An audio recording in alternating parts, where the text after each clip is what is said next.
Ya, Bu, terkait dengan penyakit atau PMK begitu ya yang terjadi di hewan ternak ini saat ini informasinya seperti apa? Apakah ada peningkatan atau ternyata masih stagnan seperti itu?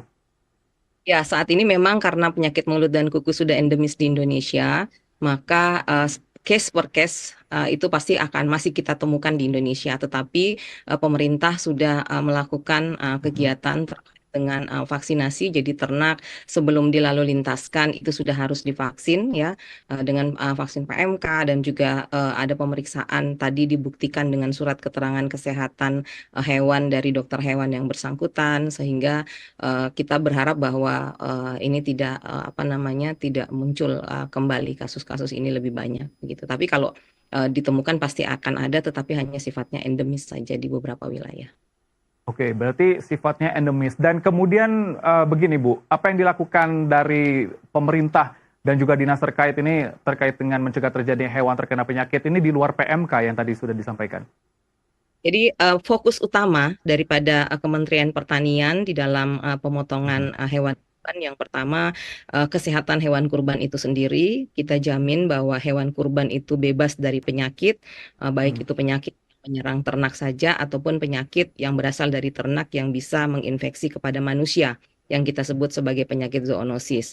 Yang kedua, pemerintah juga fokus kepada proses penyembelihan hewan kurban untuk menjamin pemenuhan syariat Islam dan juga terkait dengan kesejahteraan hewan. Karena kesejahteraan hewan ini juga merupakan fokus daripada dunia internasional. Kemudian yang ketiga adalah kita pemerintah menjamin terkait dengan distribusi daging hewan kurban kepada mustahik untuk Mhm. menjamin pemenuhan persyaratan higiene dan sanitasi serta keamanan pangan daripada daging yang nanti akan dibagikan kepada para mustahik. Nah, Kementerian Pertanian melalui Direktorat Jenderal PKH membentuk tim pemantauan hewan kurban 1445 dengan jumlah petugas sebanyak 139 orang yang Mhm. terdiri dari dokter hewan dan paramedik veteriner yang melakukan pengawasan terhadap pelaksanaan teknis baik itu kesehatan hewan, kesehatan produk hewannya sendiri setelah disembeli itu di wilayah di lapangan di wilayah Jabodetabek. Nah, begitupun juga dengan dinas yang membidangi fungsi peternakan dan Mhm. kesehatan hewan di seluruh provinsi, kabupaten, kota yang ada di Indonesia. Jadi mereka membentuk juga tim untuk melakukan pemantauan terkait dengan hewan kurban ini.